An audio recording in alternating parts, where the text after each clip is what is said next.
போல் பாக்கிய செல்வம் புவியில் இல்லையே. புவி நிரம்ப பொன் தந்தாலும் இப்பளிக்கு ஈடில்லையே.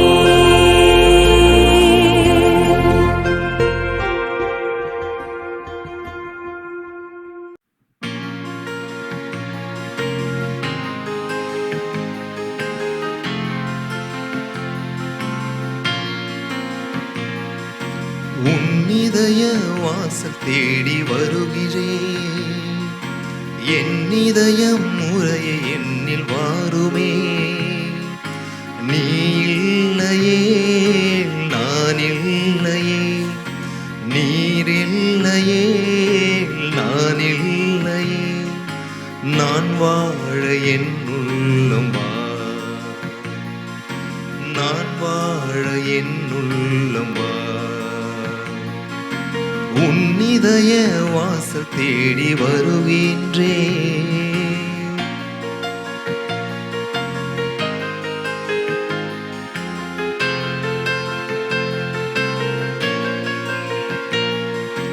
காலங்கள் மாறலாம், கோலங்கள் மாறலாம், காற்றசைய மறக்கலாம், கடலசைய மறக்கலாம், உன் அன்பு என்றென்றும் மாறாதையா.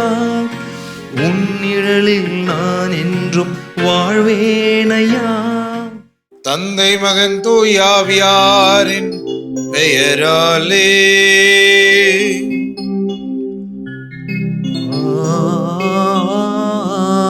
ஆமென். ஆண்டவர் உங்களோடு இருப்பாராக. உமான்மாவோடும் இருப்பாராக.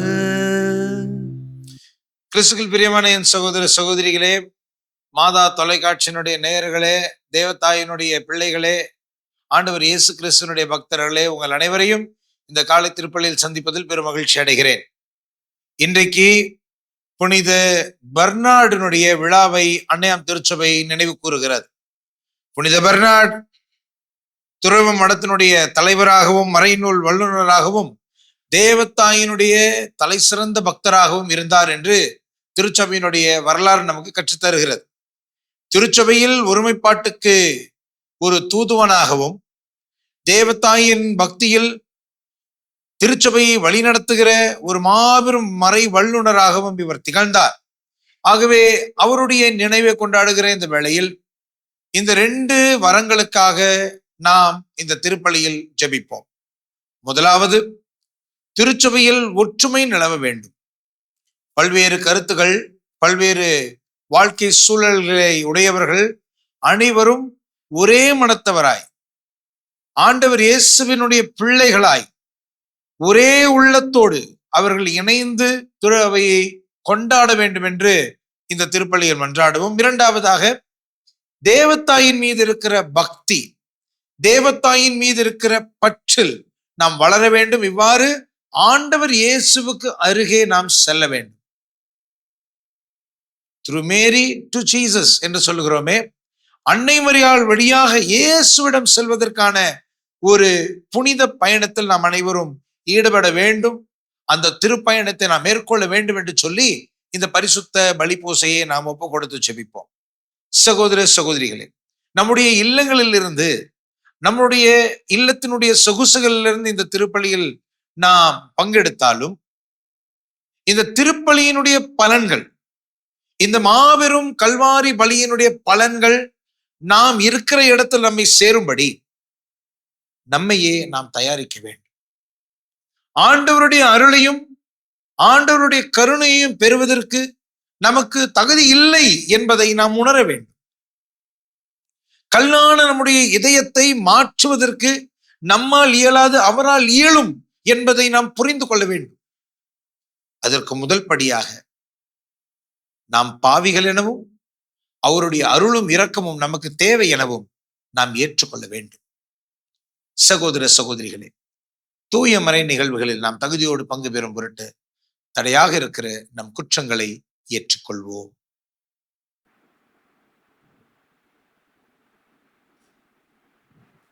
எல்லாம் வல்ல இறைவனிடமும் சகோதர சகோதரிகளே உங்களிடமும் நான் பாவியனை ஏற்றுக்கொள்கிறேன். ஏனெனில் என் சிந்தனையாலும் சொல்லாலும் செயலாலும் கடமையை தவறியதாலும் பாவங்கள் பல செய்தேன். என் பாவமே, என் பாவமே, என் பெரும் பாவமே. ஆகையால் எப்பொழுதும் கன்னியான புனித மரியாளையும் வான தூதர்கள் புனிதர் அனைவரையும் சகோதர சகோதரிகளை உங்களையும் நம் இறைவனாகிய ஆண்டவரிடம் எனக்காக வேண்டிக் கொள்ள மன்றாடுகிறேன். எல்லாம் வல்ல இறைவன் நம் மீது இரக்கம் வைத்து நம் பாவங்களை மன்னித்து நம்மை முடிவிலா நிலை வாழ்வுக்கு அழைத்து செல்வாராக. ஆமென்.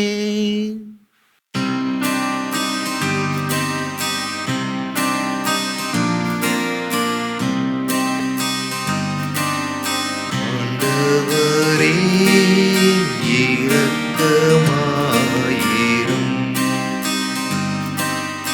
ஆண்டவரே இரக்கமாயிரும். கிறிஸ்துவே இரக்கமாயிரும். கிறிஸ்துவே இரக்கமாயிரும். ஆண்டவரே இரக்கமாயிரும். ஆண்டவரே இரக்கமாயிரும்.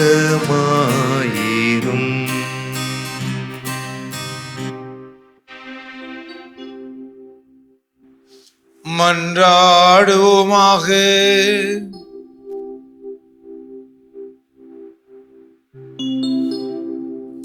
இறைவா, துறவுமட தலைவரான புனித பெர்னாட் உமது இல்லத்தின் மீதுள்ள ஆர்வத்தால் பற்றி எறிந்து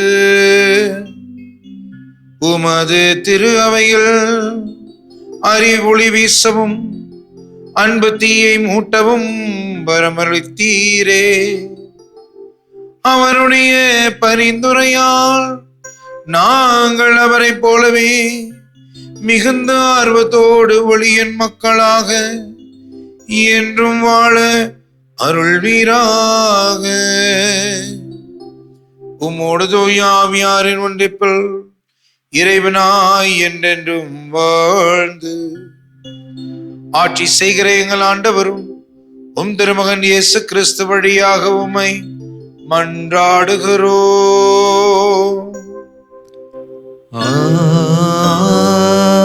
ஆமென். இறைவாக்கினர் எசேக்கியேல் நூலிலிருந்து வாசகம். இறைவன் கூறுவது: நீங்கள் வேற்றினத்தாரிடையே தீட்டுப்படுத்திய என் மாபெரும் பெயரை நான் புனிதப்படுத்துவேன். அப்போது உங்கள் வழியாய் அவர்கள் கண்முன்னே என் தூய்மையை நிலைநாட்டும் போது நானே ஆண்டவர் என்பதை அவர்கள் அறிந்து கொள்வார்கள் என்கிறார் தலைவராகிய ஆண்டவர். நான் உங்களை வேற்றினத்தாரிடமிருந்து அழைத்து பல நாடுகளிடையே கூட்டி சேர்த்து உங்கள் சொந்த நாட்டிற்கு திரும்ப கொணர்வேன். நான் தூய நீரை உங்கள் மேல் தெளிப்பேன். நீங்கள் உங்கள் எல்லா அழுக்கிலிருந்தும் தூய்மையாவீர்கள். உங்கள் எல்லா சிலை வழிபாட்டு தீட்டையும் அகற்றுவேன். நான் உங்களுக்கு புதிய இதயத்தை அருள்வேன். புதிய ஆவியை உங்களுள் புகுத்துவேன். உங்கள் உடலிலிருந்து கல்லாலான இதயத்தை எடுத்துவிட்டு சதையாலான இதயத்தை பொருத்துவேன். என் ஆவியை உங்களுக்குள் புகுத்துவேன். என் நியமங்களை கடைபிடிக்கவும் என் நீதி நெறிகளை கவனமாய் செயல்படுத்தவும் செய்வேன். நான் உங்கள் முன்னோருக்கு கொடுத்த நாட்டில் நீங்கள் வாழ்வீர்கள். அப்போது என் மக்களாய் இருப்பீர்கள். நான் உங்கள் கடவுளாய் இருப்பேன். ஆண்டவரின் அருள்வாக்கு. இறைவனுக்கு நன்றி. பதிலுரை பாடல். தூய நீரை உங்கள் மேல் தெளிப்பேன். நீங்கள் அனைவரும் தூய்மை ஆவீர்கள். தூய நீரை உங்கள் மேல் தெளிப்பேன். நீங்கள் அனைவரும் தூய்மை ஆவீர்கள். கடவுளே, தூயதோர் உள்ளத்தை என்னுள்ளே படைத்தருளும். உறுதி தரும் ஆவியை, புதுப்பிக்கும் ஆவியை என்னுள்ளே உருவாக்கி அருளும். உமது முன்னிலையிலிருந்து என்னை தள்ளிவிடாதேயும். உமது தூய ஆவியை என்னிடமிருந்து எடுத்து விடாதேயும். பல்லவி. தூய நீரை உங்கள் மேல் தெளிப்பேன், நீங்கள் அனைவரும் தூய்மை ஆவீர்கள். மீட்பின் மகிழ்ச்சியை மீண்டும் எனக்கு அளித்தருளும். தன்னார்வ மனம் தந்து என்னை தாங்கி அருளும். அப்பொழுது குற்றம் செய்தோருக்கு வழிகளை கற்பிப்பேன். பாவிகள் உம்மை நோக்கி திரும்புவர். பல்லவி. தூய நீரை உங்கள் மேல் தெளிப்பேன், நீங்கள் அனைவரும் தூய்மை ஆவீர்கள். ஏனெனில் பலியினால் உம்மை மகிழ்விக்க முடியாது. நான் எரிபலி செலுத்தினாலும் நீர் அதில் நாட்டங்கொள்வதில்லை. கடவுளுக்கேற்ற பலி நொறுங்கிய நெஞ்சமே. கடவுளே, நொறுங்கிய குற்றமுணர்ந்த உள்ளத்தை நீர் அவமதிப்பதில்லை. பல்லவி. தூய நீரை உங்கள் மேல் தெளிப்பேன், நீங்கள் அனைவரும் தூய்மை ஆவீர்கள்.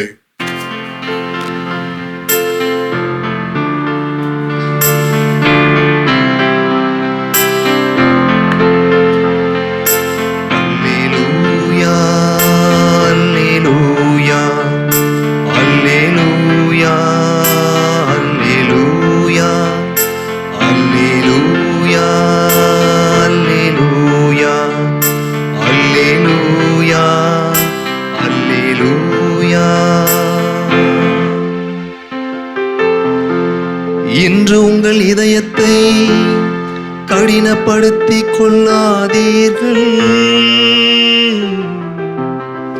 மாறாக நீங்கள் அவரது குரலுக்கு செவி கொடுத்தால் எத்துணை நலம்.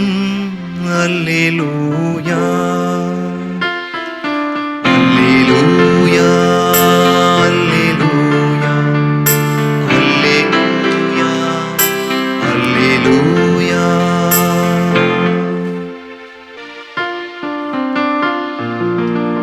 ஆண்டவர் உங்களோடு இருப்பாராக. உம் ஆன்மாவோடும் இருப்பாராக. மத்தேயு எழுதிய தூய நற்செய்தியிலிருந்து வாசகம். ஆண்டவரே, மாற்றி உமக்கே. அக்காலத்தில் இயேசு மீண்டும் உவமை வழியாக பேசியது. விண்ணக அரசை பின்வரும் நிகழ்ச்சிக்கு ஒப்பிடலாம். அரசர் ஒருவர் தம் மகனுக்கு திருமணம் நடத்தினார். திருமணத்திற்கு அழைப்பு பெற்றோர்களை கூட்டிக் கொண்டு வருமாறு அவர் தம் பணியாளர்களை அனுப்பினார். அவர்களோ வரவில்லை. மீண்டும் அவர் வேறு பணியாளர்களிடம், நான் விருந்து ஏற்பாடு செய்திருக்கிறேன், காளைகளையும் கொழுத்த கன்றுகளையும் அடித்து சமையல் எல்லாம் தயாராய் உள்ளது, திருமணத்துக்கு வாருங்கள் என அழைப்பு பெற்றவர்களுக்கு கூறுங்கள் என்று சொல்லி அனுப்பினார். அழைப்பு பெற்றவர்களோ அதை பொருட்படுத்தவில்லை. ஒருவர் தம் வயலுக்கு சென்றார், வேறு ஒருவர் தம் கடைக்கு சென்றார். மற்றவர்களோ அவருடைய பணியாளர்களை பிடித்து இழிவுபடுத்தி கொலை செய்தார்கள். அப்பொழுது அரசர் சினமுற்ற தம் படையை அனுப்பி அக்கொலையாளர்களை கொன்றளித்தார். அவர்களுடைய நகரத்தையும் தீக்கிரையாக்கினார். பின் தம் பணியாளரிடம், திருமண விருந்து ஏற்பாடு ஆகியுள்ளது, அழைக்க பெற்றவர்களோ தகுதியற்று போனார்கள். எனவே நீங்கள் போய் சாலையோரங்களில் காணும் எல்லாரையும் திருமண விருந்துக்கு அழைத்து வாருங்கள் என்றார். அந்த பணியாளர்கள் வெளியே சென்று வழியில் கண்ட நல்லோர் தீயோர் யாவரையும் கூட்டி வந்தனர். திருமண மண்டபம் விருந்தினரால் நிரம்பியது. அரசர் விருந்தினரை பார்க்க வந்தபோது அங்கே திருமண ஆடை அணியாத ஒருவரை கண்டார். அரசர் அவரை பார்த்து, தோழா, திருமண ஆடையின்றி எவ்வாறு உள்ளே வந்தாய் என்று கேட்டார். அவரோ வாயடைத்து நின்றார்.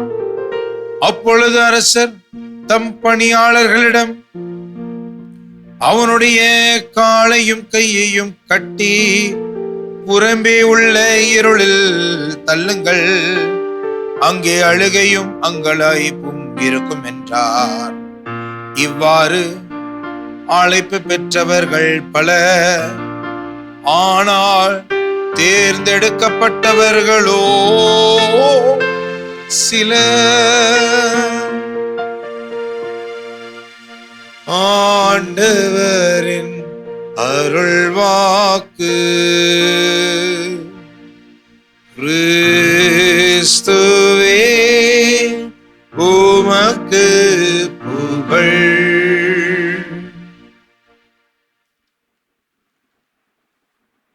கிறிஸ்துவுக்குள் பிரியமான என் சகோதர சகோதரிகளே, ஆண்டவருடைய திருவுள்ளத்தை நிறைவேற்றதான் நாம் இங்க வந்திருக்கிறோம். ஆமா, இந்த பூமியில நம்ம எதுக்கு இருக்கிறோம்? மனித வாழ்வின் நோக்கம் தான் என்ன? சின்ன குறிப்பிடத்துல படிச்ச ஞாபகம் இருக்கும் உங்களுக்கு. 4 காரியங்களை சின்ன குறிப்பிடத்தில் வாசிக்கிறோம். முதலாவது, கடவுளை அறிந்து கொள்கிறது. ஆமா, கடவுள் யாருன்னு அறிந்து கொண்டால் தானே அவர் எப்படிப்பட்டவர்னு புரியும். அதுலயும் கத்தோலிக்க திருச்சபையினுடைய மறைக்கல்வி மிக அழகாக சொல்லுகிறது, கடவுள்னு ஒருத்தர் இருக்கிறாரு, தெய்வீக சக்தி என்று ஒன்று இருக்கிறது என்று எல்லாராலையும் புரிஞ்சுக்க முடியும். ஏன்னா மலைகளை பார்க்கும் பொழுது, இந்த உலகம் சுழல்கிற விதத்தை பார்க்கும் பொழுது, இந்த இயற்கையை பார்க்கும் பொழுது, நம்மை தாண்டி நமக்கு அப்பால் ஒரு சக்தி இருக்கிறது என்று எல்லாராலும் புரிந்து கொள்ள முடியும். ஆனால் நம்முடைய கடவுள் எப்பேற்பட்டவர் என்று எப்படி அறிந்து கொள்ள முடியும் தெரியுமா? அவர் தன்னை வெளிப்படுத்தினால் மட்டும்தான் நம்மால் புரிந்து கொள்ள முடியும். ஆண்டவர் இயேசு கிறிஸ்து எப்படிப்பட்டவர்? அவர் எப்படி பிதாவாகிய கடவுளுக்கு மகனாக இருக்கிறார்? அவரிடம் இருந்து புறப்படுகிற பரிசுத்தாவியானவர் எப்படி செயல்படுகிறார்? அவர் எப்படி நமக்கு துணையாளராக இருக்கிறார்? அவர் எப்படி ஒரு நாள் நம்மை மீண்டும் தந்தையிடம் கொண்டு போய் சேர்ப்பார்? இதையெல்லாம் நம்ம யூகிக்க முடியாது. இதெல்லாம் ஆண்டவர் வெளிப்படுத்தினாரு. அந்த வெளிப்பாட்டை நாம் ஏற்றுக்கொள்ள முடியும். அதனால்தான் சின்ன குறிப்பிடம் மிக அழகாக சொல்லும், முதலாவது கடவுளை அறிந்து கொள்கிறது. முதலாவது அவரை அறிந்து கொள்கிறது. 2வது, எதுக்காக நம்ம இங்க பூமியில இருக்கிறோம், மனித வாழ்வின் நோக்கம் என்னது அப்படின்னு 2வது என்ன தெரியுமா? அவரை நேசிக்கிறது. அது என்ன நேசிக்கிறது? ரொம்ப சிம்பிள். அவர் யாருன்னு அவர் அறிந்தால், அவர் யாருன்னு அவரை தெரிந்தால், நம்மால் அவரை நேசிக்காமல் இருக்க முடியாது.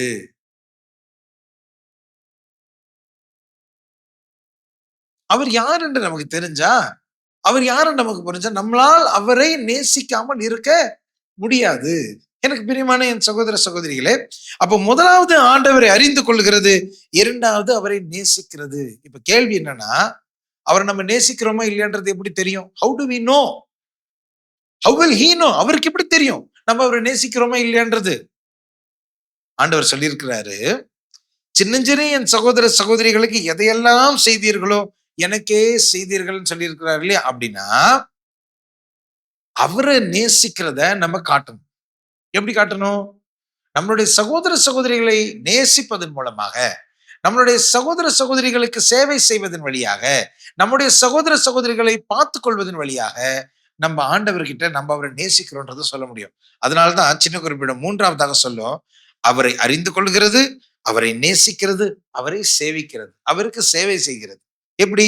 சின்னஞ்சிறிய சகோதர சகோதரிகள் எதையெல்லாம் செய்கிறோமோ ஆண்டவருக்கே செய்கிறோம்.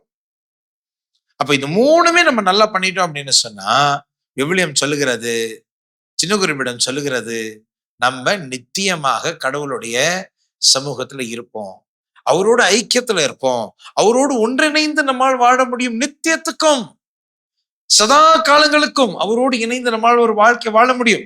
அதான் சின்ன குறிப்பிடம் சொல்கிறது. மனித வாழ்வினுடைய நோக்கம் என்ன? முதலாவது அவரை அறிந்து கொள்கிறது, இரண்டாவது அவரை நேசிக்கிறது, மூணாவது அவருக்கு சேவை செய்கிறது, நாலாவது நித்தியத்துக்கும் அவரோடு பரலோகத்தில் வாழ்வது. எனக்கு பிரியமான சகோதர சகோதரிகளே, இதற்காகவே நீங்களும் நானும் அழைக்கப்பட்டிருக்கிறோம். இதுதான் நம்முடைய வாழ்க்கையினுடைய நோக்கம். இதற்காக தான் திருமுழுக்கின் அருள் அடையாளத்தை நாம் பெற்றிருக்கிறோம். ஆனா எனக்கு பிரியமான சகோதர சகோதரிகளே, இன்னைக்கு பல்வேறு விதமான நாட்டங்கள், பல்வேறு விதமான காரியங்கள், இந்த உலக பிரகாரமான காரியங்கள் எல்லாவற்றிலும் நம்ம எவ்வளவு பிஸியா இருக்கிறோம். ஆமா, வார்த்தை நல்ல வார்த்தை, பிஸி. அதுல ஆங்கிலத்துல இந்த பிஸி அப்படின்ற வார்த்தையை அதிகமா பயன்படுத்தக்கூடாது அப்படின்னு சொல்லுவாங்க. ஏன் தெரியுமா? பிஸி அப்படின்ற ஒரு வார்த்தைக்கு அது ஒரு சொல்லாடல், அது என்ன சொல்றது, ஒரு ஆக்ரோனிம், அது ஒரு அர்த்தம் அப்படி கொடுக்குறாங்க. பிஸிக்கு அது அர்த்தம் இல்லை, ஆனாலும் இப்படியும் அதை புரிந்து கொள்ளலாம். BUSY என்றால் பீயிங் அண்டர் சேட்டன்ஸ் யோக். அப்படின்னா சாத்தானினுடைய நுகத்தின் அடியில் வாழ்வதுதான் பிஸி. எப்ப பார்த்தாலும் நான் பிஸியா இருக்கேன் அப்படின்னா என்ன அர்த்தம்? அவங்களுக்கு வாழ்க்கையில சுதந்திரம் இல்லை. அவங்க ஏதோ ஒண்ணுக்கு கீழே ஒரு அழுத்தத்துல இருக்கிறாங்க, ஏதோ ஒரு விதமான கட்டுகளில் அவங்க சிக்கிக்கிட்டு இருக்கிறாங்க. இதுதான் பிஸி. எப்ப பாரு பிஸி. எனக்கு பிரியமான சகோதர சகோதரிகளே, பல நேரங்கள்ல இந்த உலகத்துல நம்ம ரொம்ப பிஸி ஆயிடும். உலக பிரகாரமான காரியங்களுக்கு ஏகப்பட்ட கவனத்தை செலுத்துகிறோம். ஒரு சிலர் பணம் பணம் பணம் பணம் என்று ஓடிட்டு இருக்காங்க. சபையுரையாளர் புத்தகம் என்ன சொல்லுது தெரியுமா? பணம் பணம் ஓடுறவங்களுக்கு நிறைய பணம் செய்யறோம், ஆனா தேவையான நேரத்துல அது ஒன்றுத்துக்கு பிரயோஜனப்படாது. வீண் வீண், எல்லாம் வீண். சம்பாரிச்ச பணம் எல்லாம் வீண் அப்படின்னு பைபிள் சொல்லுது. அது ஒரு சிலர் சொல்லுவாங்க, நான் இந்த ஒரு ஜான வயிற்றுக்காக தான் ஓடுறேன் அப்படின்னு சொல்லுவாங்க. அதே சபையுரையாளர் புத்தகம் சொல்லுகிறது, ஒருவர் வயிற்றுக்காகவே உழைக்கிறார், ஆனா அந்த வயிற்று பசியோ தீர்வதே இல்லை, தீரவே தீராது. வயிற்றுக்காக தான் உழைக்கிறேன்னு சொன்னா அந்த பசி ஆறவே ஆறாது. அப்ப பாருங்க, எல்லாமே வீண். பைபிள் சொல்லுகிறது, முதலாவது ஆண்டவரை தேடுங்கள், அவருடைய நீதியும் அவருடைய அரசையும் நீங்கள் நாடுகள் மற்ற அனைத்து சேர்த்து கொடுக்கப்படும். அப்போ பிரியமான சகோதர சகோதரி, நம்ம நம்மளே பார்த்து கேட்டுக்கொள்ள வேண்டிய முதல் கேள்வி என்ன அப்படின்னு சொன்னாக்க, நம்முடைய அந்த ப்ரையாரிட்டின்னு சொல்றாங்க இல்லையா, எதுக்கு முதலிடம் எதுக்கு இரண்டாவது இடம், அதுல நமக்கு தெளிவு இருக்கிறதா? ஆண்டவருக்கு கொடுக்க வேண்டிய முதலிடத்தை நாம் உண்மையில் கொடுத்து கொண்டுதான் இருக்கிறோமா? இல்ல உலக பிரகாரமான காரியங்களில் நம்முடைய கவனத்தையும் நம்முடைய எண்ணங்களை எல்லாம் நாம் செலுத்தி கொண்டு இருக்கிறோமா என்று சற்று யோசித்து பார்க்க வேண்டும். ஆண்டவர் தெளிவாக சொல்வார், எதை உண்பது எதை குடிப்பது உடலுக்கு எதை உடுத்துவது என்கிற கவலை உங்களுக்கு வேண்டாம். தெளிவா சொல்றேன். ஆனா யோசித்து பாருங்க, காலையில இருந்து நைட் வரைக்கும் ஏகப்பட்ட கவலைகள் நமக்கு இருக்கு. காலையில இருந்து நைட் வரைக்கும் பல விஷயங்களை குறித்து பேசுறோம், பல விஷயங்களை குறித்து சண்டை போடுறோம், பல விஷயங்களை குறித்து நம்ம ஆலோசிக்கிறோம். அதுல ஏதாவது ஒண்ணு இந்த கேட்டகரியில வராம இருக்குதா? எதை உண்பது எதை குடிப்பது, எதை உண்பது எதை குடிப்பது, உடலுக்கு எதை உடுத்துவது, இதை தவிர, வீடு தவிர, வாசலை தவிர, சொத்தை தவிர, சுகத்தை தவிர, என்றைக்காவது அன்பு, பரிவு, இரக்கம், இதை பத்திலாம் நம்ம டிஸ்கஸ் பண்றது உண்டா? அதுக்கான ஏக்கங்கள் இருக்கு நிறைய பேர்கிட்ட. ஆனா பெரும்பான்மையாக பெரும்பாலும் நம்ம எதை குறிச்சு கவலைப்படுறோம்னா, ஆண்டவர் எதை பத்தி கவலைப்படாதீங்கன்னு சொன்னாரோ அதை குறிச்சுதான் நம்ம கவலைப்படுறோம். அவர் சொல்வார், ஆண்டவர் சொல்வாரு, எதை உண்போம் எதை குடிப்போம் எதை உடுத்துவோம் என்ற கவலை உங்களுக்கு வேண்டாம், உலக சார்ந்த பிற இனத்தவரை இவற்றை பற்றி எல்லாம் கவலைப்படுது. யார் கவலைப்படுவாங்க இதை பத்தி? உலக சார்ந்த பிற இனத்தவர். இதுல ரெண்டு விஷயம் இருக்கு, உலக சார்ந்தவர்கள், பிற இனத்தவர்கள். அவர் சொல்றார் உலக சார்ந்த பிற இனத்தவர். பிற இனத்தவர்னா என்ன? இஸ்ரேல் மக்களுக்கு யூதர்கள் மட்டும்தான் ஆண்டவருடைய மக்கள். யூதர்கள், அவர்கள் ஆண்டவரின் மக்கள். அப்ப யூதர்கள் அல்லாதவர்கள் பிற இனத்தவர்கள். பிற இனம் அப்படின்னா என்ன? மெய்ய கடவுளை யாரெல்லாம் தொழுது கொள்ளவில்லையோ, உண்மையான கடவுளை யாரெல்லாம் அறிந்து கொள்ளவில்லையோ, யாரெல்லாம் யாவே கடவுள் என்று அவர்கள் அழைத்தார்களே, அந்த பிதாவாகிய சர்வேஸ்வரனை யாரெல்லாம் ஏற்றுக்கொள்ளவில்லையோ அவர்கள் எல்லாம் புற இனத்தவர்கள். அவர்கள் உண்மை கடவுளை அறியாமல் கடவுள் அல்லாதவற்றை கடவுளாக வணங்குகிறவர்கள்.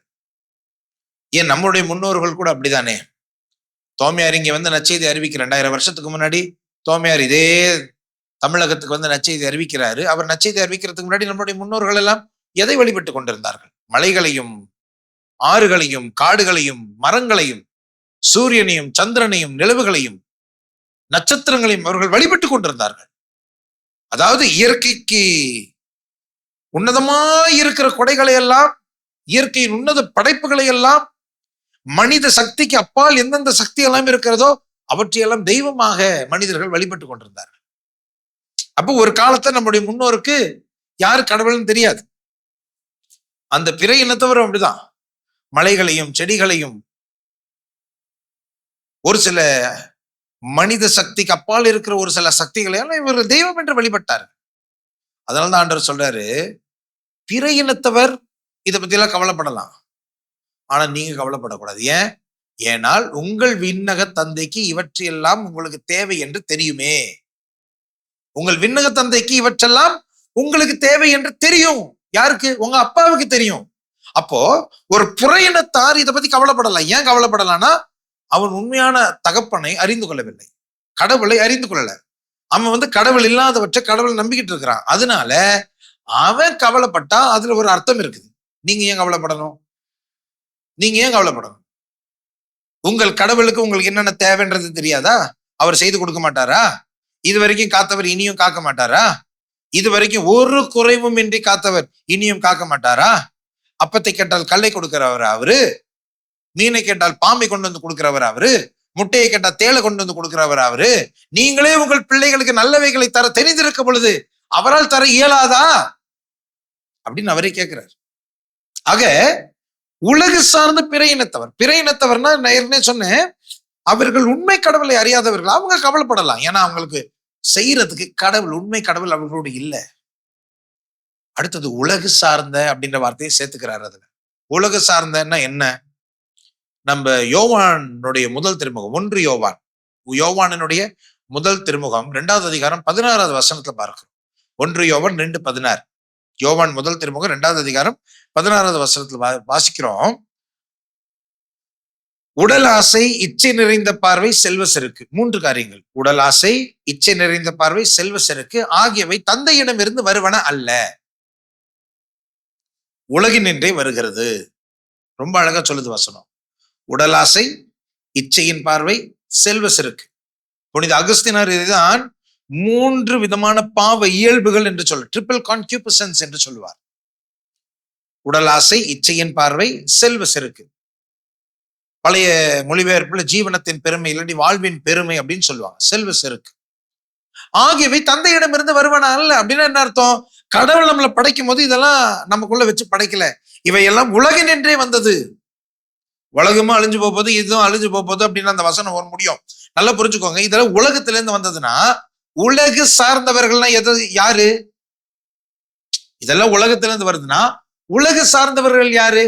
யாரெல்லாம் உடலாசை, இச்சையின் பார்வை, செல்வ செருக்கு இந்த 3ஐயும் வச்சுக்கிட்டு இருக்கிறாங்களோ அவங்க எல்லாம் உலகத்தை சார்ந்தவர்கள். நல்லா புரிஞ்சுக்கோங்க. பைபிள் சொல்லுது, உலக சார்ந்த பிற இனத்தவர், அவங்களுக்கு கடவுளும் யாருன்னு சரியா தெரியல, அவங்க உலகத்தினுடைய இந்த பழக்க வழக்கங்கள்லயே பிஸியா இருக்கிறாங்க. எது? உடலாசை, இச்சை நிறைந்த பார்வை, செல்வ செருக்குல அவங்க மாட்டிட்டு இருக்கிறதுனால அவங்க கவலைப்படலாங்க. நீங்களும் நானும் கவலைப்படக்கூடாது. ஏன் அப்படின்னா, யோவான் எழுதின செய்தி 17வது அதிகாரம் 16-17 வசனங்களை நம்ம வாசிக்கிறோம்.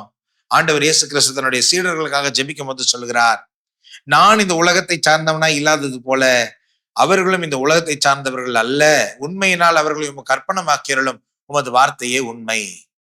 ஆண்டவர் இயேசு கிறிஸ்து ஜெபிக்கிறார், அவருடைய சீடர்களுக்காக ஜெபிக்கிறார். உடனே நம்ம ஆளுங்க சொல்லுவாங்க, ஐயோ அவர் அவருடைய சீடர்களுக்காக, அந்த அப்போஸ்தலர்களுக்காக ஜெபிச்சாரு, நமக்காக ஜெபிச்சாருன்னா நல்லா புரிஞ்சு கொள்ளுங்க. மத்தேயு இறைவாக்கினருடைய மத்தேயு நற்செய்தியினுடைய அந்த கடைசி பகுதியில பாருங்க, மிக அழகாக மத்தேயு நற்செய்தியாளர் எழுதுவார்.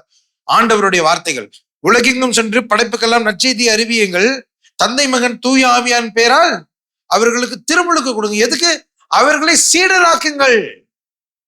நான் உங்களுக்கு கற்றுக் கொடுத்ததெல்லாம் அவங்களுக்கு கற்றுக் கொடுங்க, அவங்க கடைபிடிக்கும்படி அவர்களை கற்றுக் கொடுங்க. உலகெங்கும் சென்று நீங்கள் சீடராக்குங்கள். அதுக்குதான் ஞானஸ்நானம். அப்ப நல்லா புரிஞ்சுக்கோங்க. மத்தேயு எழுதின நற்செய்திப்படி ஞானஸ்நானம் பெற்ற அனைவரும் ஆண்டவர் இயேசுனுடைய சீடர்கள்.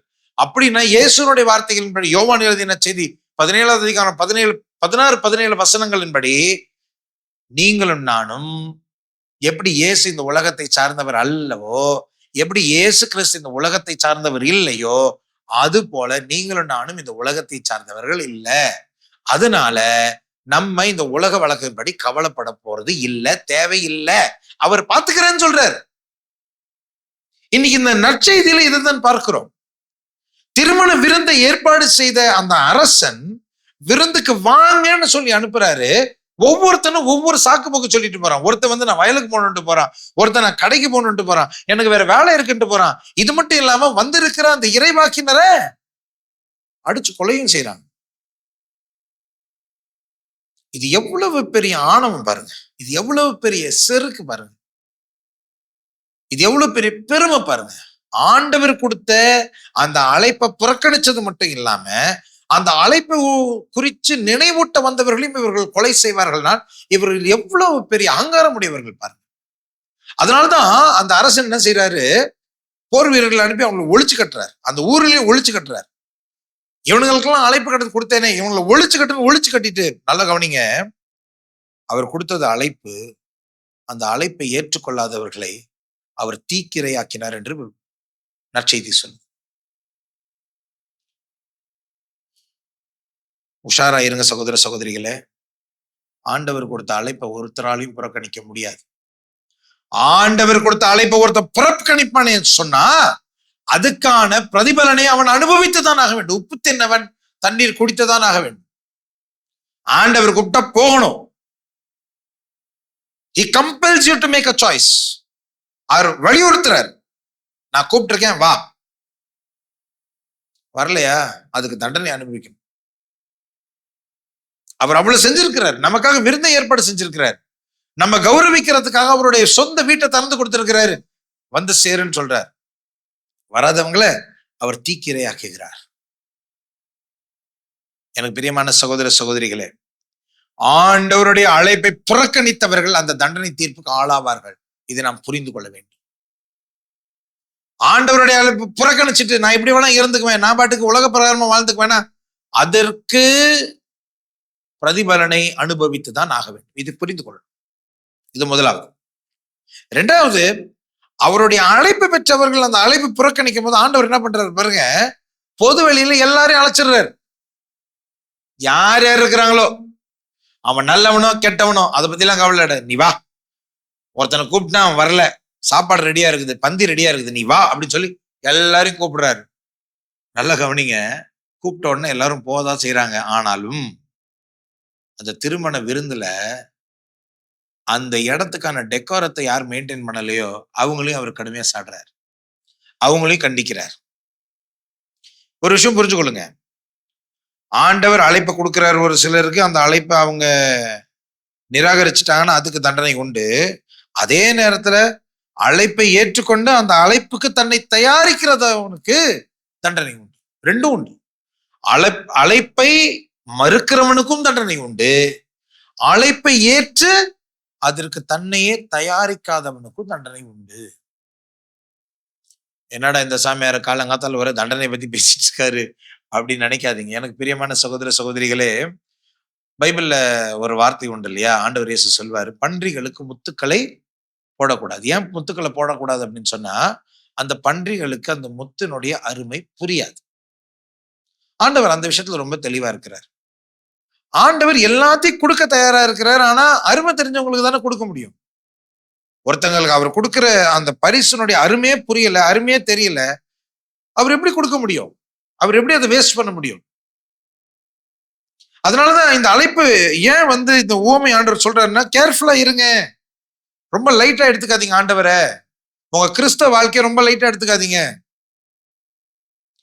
அதாவது நம்ம என்ன பழகிட்டோம் அப்படின்னு சொன்னா, பூசைக்கு வரணும், பூசைக்கு வரும்பொழுது நல்ல பக்தியா இருந்துக்கணும், அதுவும் திவ்ய நற்கருணை வாங்கும் போது ஆஹா ஓஹோ பக்தியா இருந்துடணும், பய பக்தியா நன்மை வாங்கிட்டு போயிடணும், அதோட கதை க்ளோஸ். வீட்டுக்கு போனா அது வேற வாய் இது வேற வாயின்னு ஆயிடுது.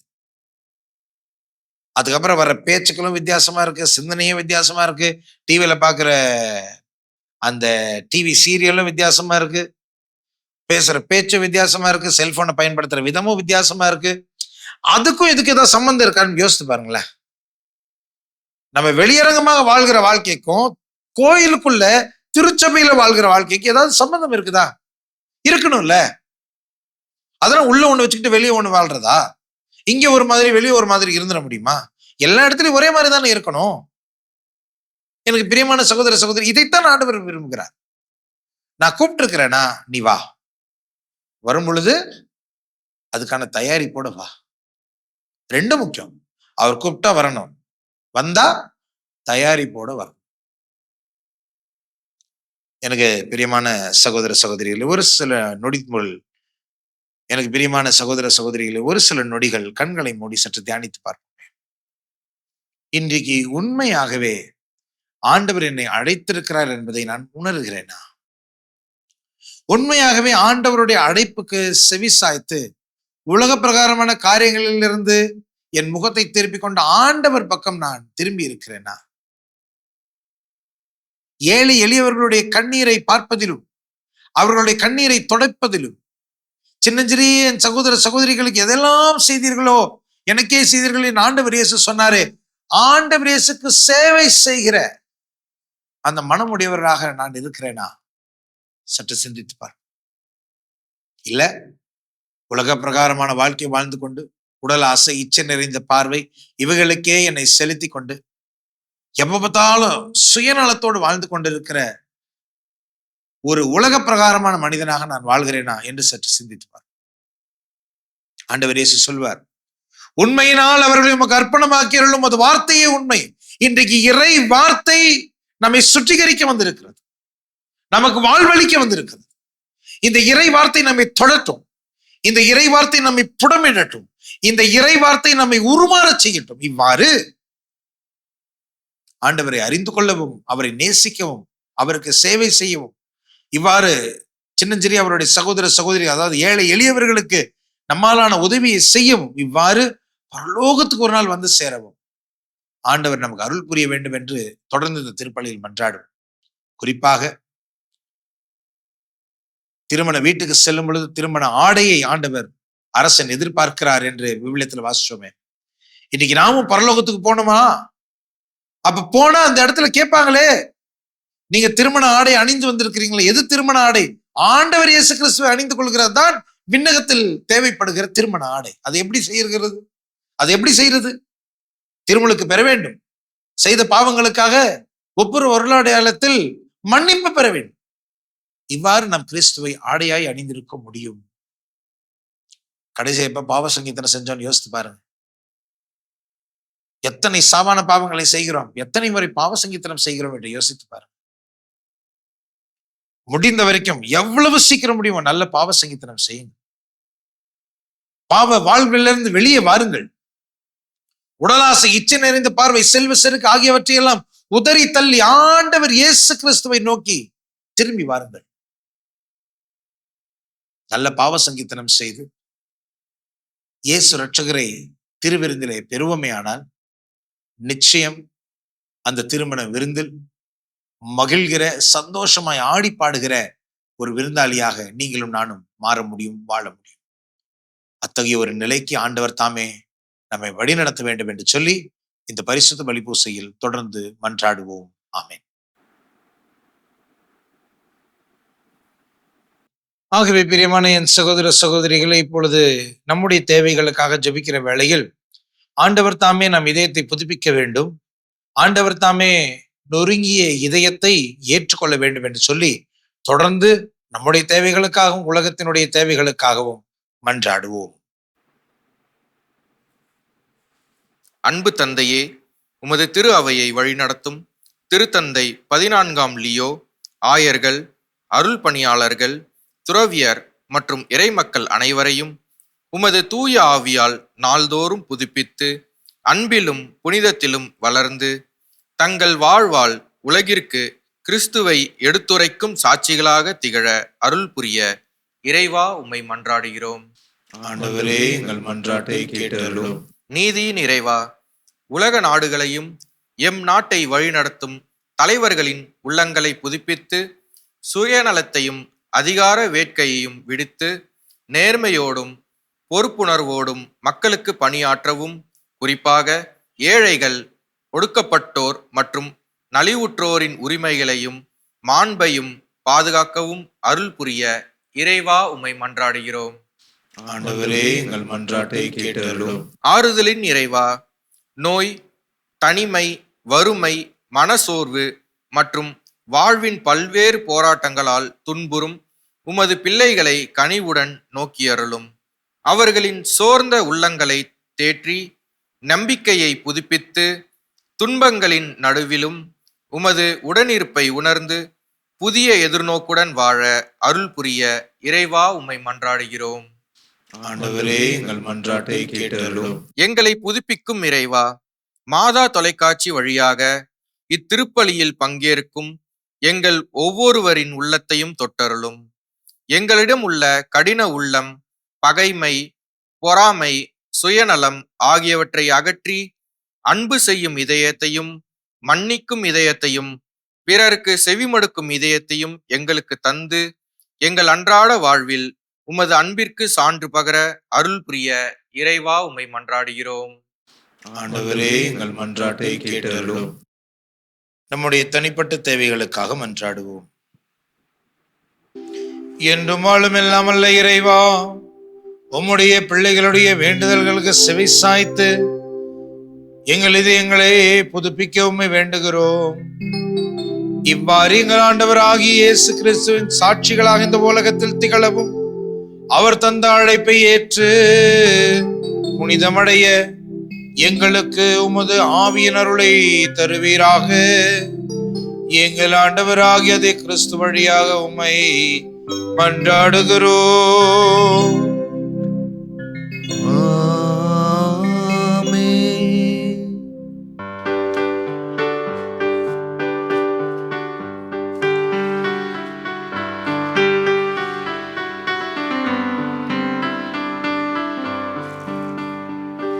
இதயம் பாடும் இனிய பாடும் இறைவா உனக்காக, ஈகத்தில் காணும் படைப்பு யாவும் இறைவா எனக்காக. இதயம் பாடும் இனிய பாடல் இறைவா உனக்காக, ஈகத்தில் காணும் படைப்பு யாவும் இறைவா எனக்காக. நினைத்தேன் நான் தர அனைத்தும் முந்தன் காணிக்கை. நினைத்தேன் நான் தர அனைத்தும் முந்தன் காணிக்கை. என் இதயம் பாடும் இனிய பாடல் இறைவா எனக்காக. இதயம் பாடும் இனிய பாடல் இறைவா உனக்காக.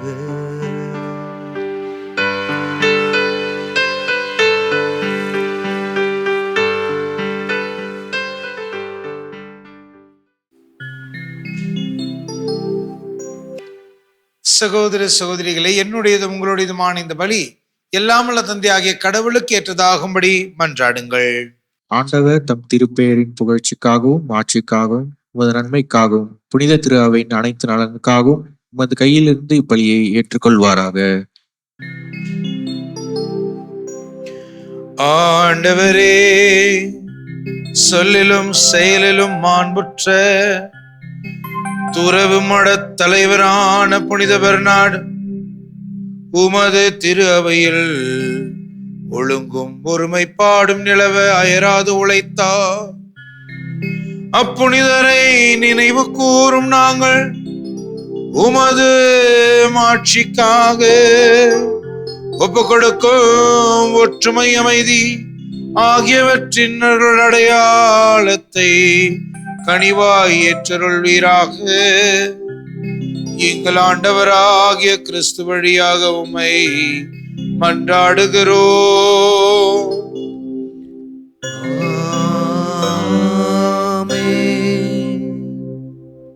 ஆண்டவர் உங்களோடு இருப்பாராக. உம்மான்மாவோடும் இருப்பாராக. இதயங்களை மேலே எழுப்புங்கள். ஆண்டவரிடம் எழுப்பியுள்ளோம்.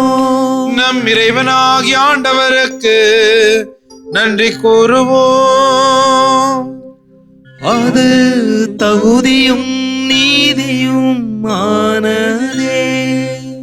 தூயவரான தந்தையே, உம் அன்பார்ந்த மகன் இயேசு கிறிஸ்து வழியாக என்னாலும் எவ்விடத்திலும் நாங்கள் உமக்கு நன்றி செலுத்துவது மெய்யாகவே தகுதியும் நீதியுமாகும். எங்கள் கடமையை மீட்புக்குரிய செயலுமாகும். வார்த்தையானவர் வழியாகவே அனைத்தையும் படைத்தீர். அவரையே மீட்பராகவும் ஈடேற்றுபவராகவும் எங்களுக்கு அனுப்பினீர். அவர் தூய ஆவியாரால் உடலெடுத்து கன்னிமரியிடம் இருந்து பிறந்தார். அவர் தமது திருவுளத்தை நிறைவேற்றி புனித மக்கள் இனத்தை உமக்கு பெற்று தந்தார். தம் கைகளை விரித்து பாடுபட்டார். இவ்வாறு சாவை வென்று உயிர்ப்பை வெளிப்படுத்தினார். ஆகவே வான தூதரோடும் புனிதர் அனைவரோடும் சேர்ந்து நாங்கள் உமது மாட்சியை புகழ்ந்துரைத்து ஒரே குரலாய் ஆர்ப்பரித்து பாடுவதாவது: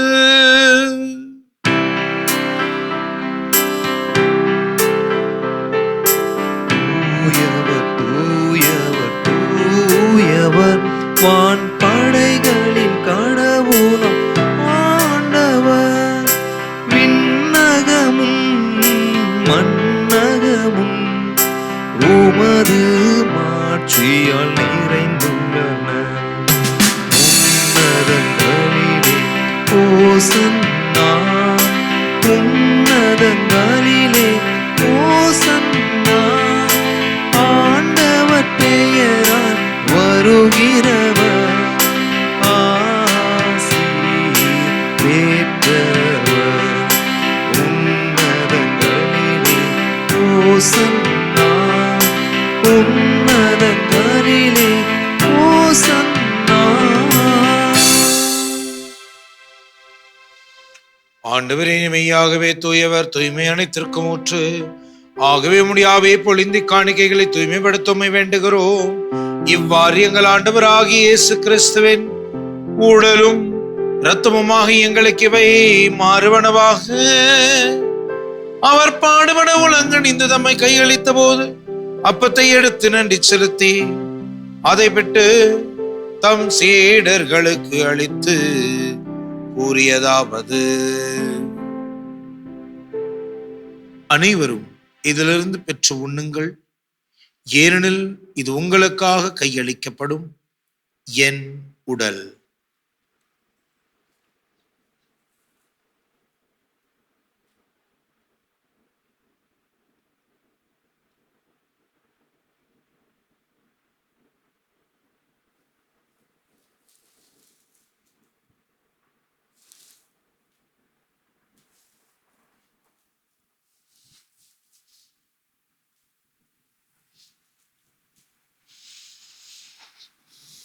அவ்வண்ணமே இரவு விருந்தருந்தியவன் கிண்ணத்தையும் எடுத்து மீண்டும் உமக்கு நன்றி கூறி தம் சீடர்களுக்கு அளித்து அவர் கூறியதாவது: அனைவரும் இதிலிருந்து பெற்று பருகுங்கள். ஏனெனில் இது புதிய நிலையான உடன்படிக்கைக்கு உரிய என் இரத்தத்தின் கிண்ணம். இது பாவ மன்னிப்புக்கென்று உங்களுக்காகவும் பலருக்காகவும் சிந்தப்படும். இதை என் நினைவாகச் செய்யுங்கள்.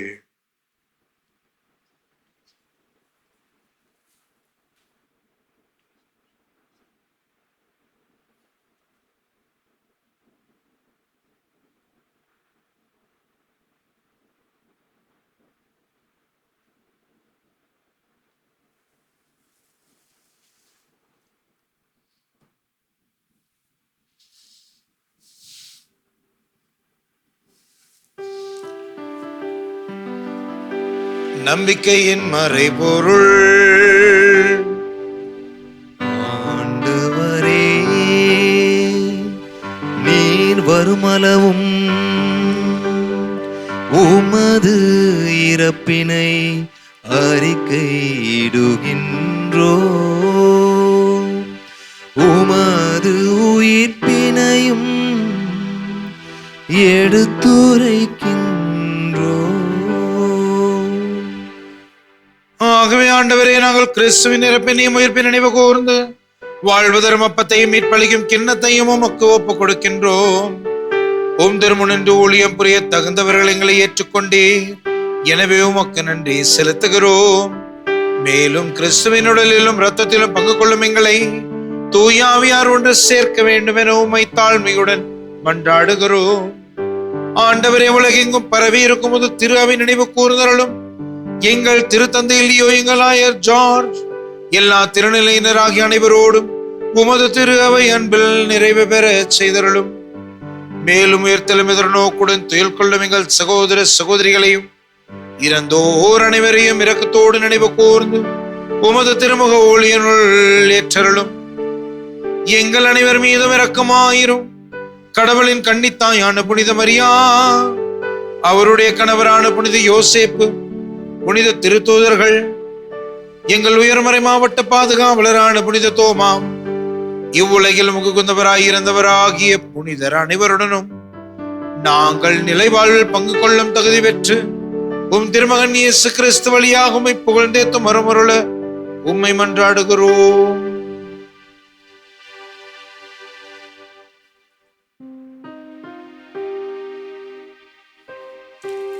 இவர் வழியாக இவரோடு இவரில் எல்லாம் வல்ல இறைவனாகிய தந்தையே, தூயாவியாரின் ஒன்றிப்பில் எல்லா புகழும் ஆட்சியும் என்றென்றும் உமக்கு உரியதே.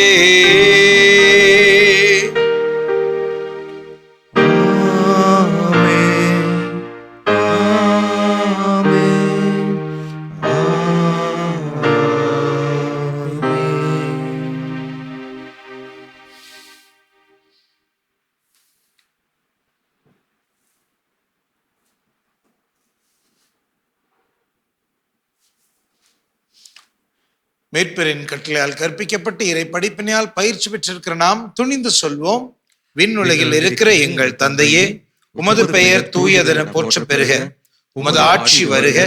உமது திருவுளம் விண்ணுலகில் நிறைவேறுவது போல மண்ணுலகிலும் நிறைவேறுக. எங்கள் அன்றாட உணவை இன்று எங்களுக்கு தாரும். எங்களுக்கு எதிராக குற்றம் செய்வோரை நாங்கள் மன்னிப்பது போல எங்கள் குற்றங்களை மன்னியும். எங்களை சோதனைக்கு உட்படுத்தாதையும் தீமையிலிருந்து எங்களை விடுவித்தருளும். ஆண்டவரே, தீமை அனைத்திலிருந்து எங்களை விடுவித்து எங்கள் வாழ்நாளில் அமைதியை கனிவோடு அருளும் என்றாடுகிறோம். உமது இரக்கத்தின் உதவியால் நாங்கள் பாவத்திலிருந்து எப்போது விடுதலை பெற்று யாதொரு கலக்கமும் இன்றி நலமாய் இருப்போமாக. நாங்கள் எதிர்நோக்கி இருக்கும் பேரின்பத்திற்காகவும் மீட்பராகிய இயேசு கிறிஸ்துவின் வருகைக்காகவும் காத்திருக்கின்றோம். ஏனெனில் ஆட்சியும் வல்லமையும் மாட்சியும் என்றென்றும் உமதே. ஆண்டவராகிய இயேசு கிறிஸ்து, அமைதியை உங்களுக்கு விட்டு செல்கிறேன், என் அமைதியை உங்களுக்கு அளிக்கிறேன் என்று திருத்தூதர்களுக்கு மொழிந்தேன். எங்கள் பாவங்களை பாராமல் திரு அவையின் நம்பிக்கையே கண்ணோக்கி உமது திருவுளத்துக்கு ஏற்ப அதற்கு அமைதியும் ஒற்றுமையும் அளித்துள்ள திருவுளம் கொள்வீராக. என்றென்றும் வாழ்ந்து ஆட்சி செய்கின்றவர் நீரே. ஆமென். ஆண்டவருடைய அமைதி உங்கள் அனைவரோடும் இருப்பதாக. ஒருவருக்கொருவர் கிறிஸ்துவின் அமைதியை அறிவித்துக் கொள்வோம்.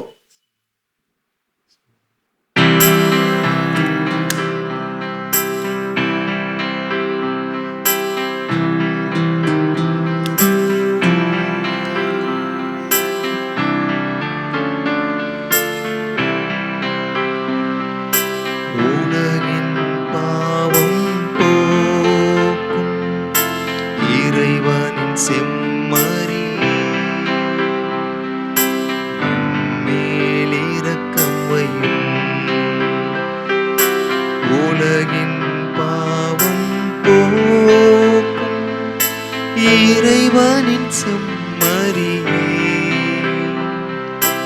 எம் மேல் இரக்கம் வையும். உலகின் பாவம் போக்கும் இறைவனின் செம்மறியே, எமக்கு அமைதி அருளும்.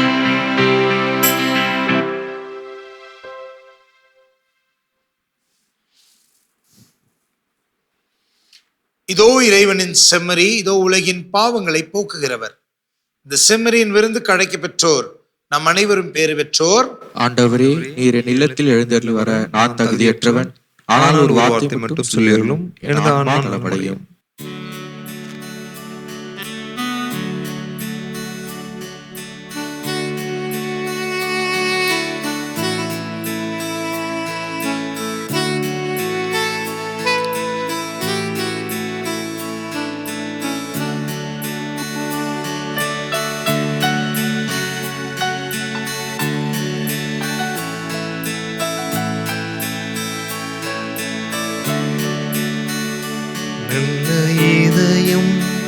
ஒன்று தான் என் இயேசுவே எனக்குத்தான்.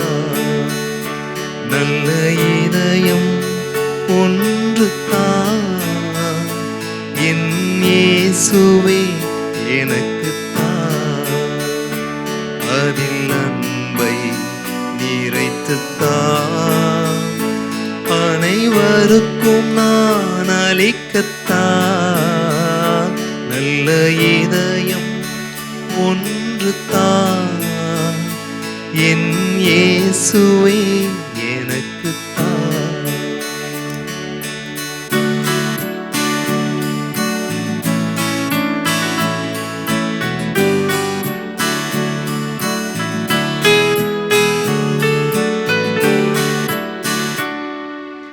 எனக்கெதிரா பகைமை செய்வோரை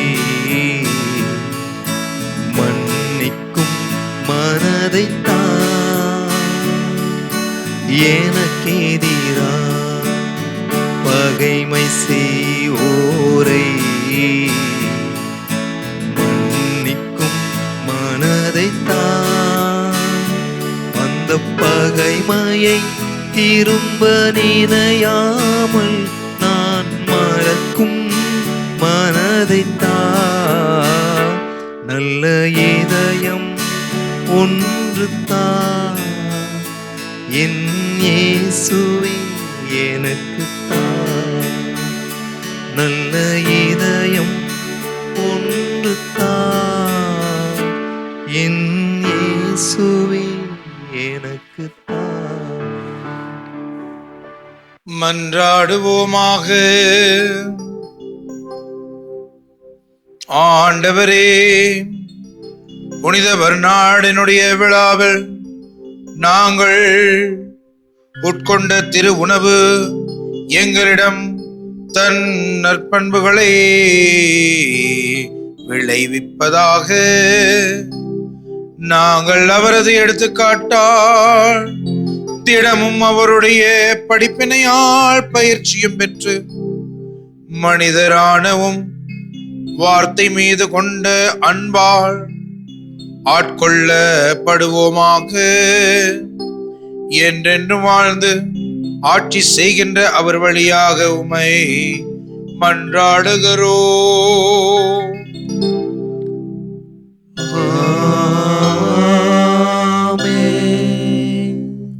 ஆண்டவர் உங்களோடு இருப்பாராக.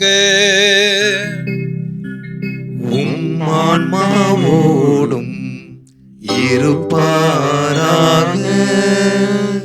ஆண்டவர் உங்களுக்கு ஆசி வழங்கி உங்களை காப்பாராக.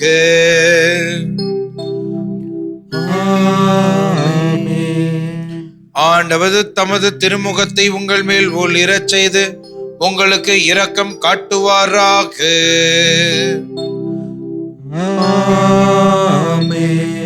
ஆண்டவர் தமது திருமுகத்தை உங்கள் பக்கம் திருப்பி உங்களுக்கு தம் அமைதியை அருள்வாராக.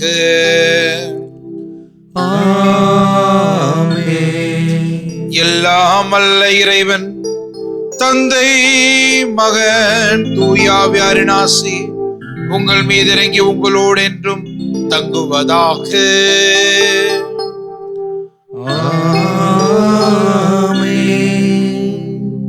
சென்று வாழுங்கள், திருப்பலி நிறைவேறிற்று. இறைவனுக்கு நன்றி.